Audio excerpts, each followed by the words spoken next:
នេះមានអន្តរកំដរមន់រងាវមន់រងាវលើសូខ្វាយខ្វាយមានស្នេហ៍អូនអើយហូបបាយហើយនៅយ៉ាម៉ាមីមានអាមីទេវាបាយបងប្អូនជ្រៀងលេងឯង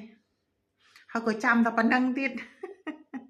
ខ្ញុំជឿព្រះអង្គបងប្អូនអញ្ចឹងតែខ្ញុំចេះតែបត់ព្រះអង្គច្រើនប៉ុន្តែក៏មិនចាំឲ្យអស់ឧទាហរណ៍ថាមានបត់ឈាមពិសេសអីចឹងទៅក៏ខ្ញុំចាំមិនអស់ទេប៉ុន្តែវាច្រើនឃ្លាជាងបត់សង់តែហ្មងចាបងប្អូនចេញឆ្ងាញ់ជុំម៉ាមីមក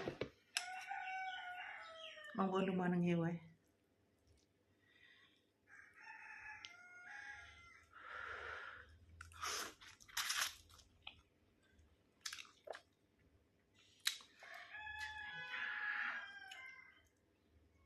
ឆ្ងាញ់ណាស់បងប្អូនជឿធ្វើងងើហើយធ្វើស៊ុបមីសួរស៊ុបគុយទាវស៊ុបមីដូចខ្ញុំអញ្ចឹងប៉ុន្តែឲ្យសាបបន្តិចចានឹងបើសិនតែដាក់មីដូចខ្ញុំអញ្ចឹងដាក់សាបបន្តិចព្រោះអីមីវាមានរសជាតិប្រៃនៅក្នុងហ្នឹងណាមេស្នាយ៉ា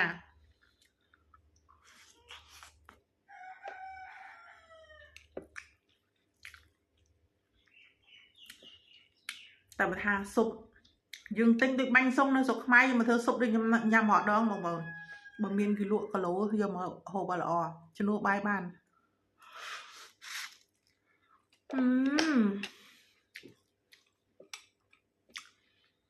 នេះអានេះក៏មានពីរប៉ាក់ដែរនេះអានេះជ្រូក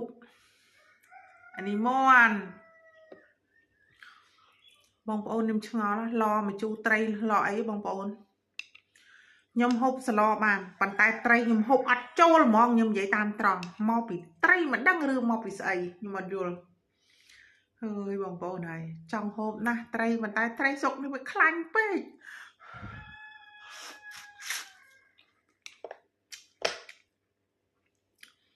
មិនដឹងថាមកពីត្រីស្រុកហ្នឹងឬក៏ម៉ាមីវាដល់វ័យហូបអាតលន់ហ្នឹងវាអត់បានវាអត់យល់ដែរអញ្ចឹងណាប៉ុន្តែស្រក់ទឹកមាត់ណាឃើញត្រីស្រុកខ្មែរ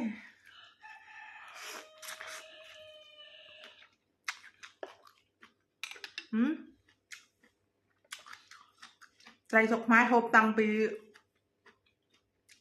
កើតចេះហូបរហូតដល់ខ្ញុំអាយុ40ជាង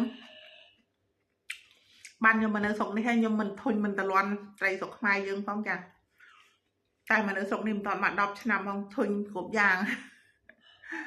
អរគុណច្រើនមេស្រីទាំងអស់គ្នាវីដេអូមកមានប៉ុណ្ណេះជូនពរសុខសប្បាយរកស៊ីមានបានគ្រប់ក្រុមគ្រួសារ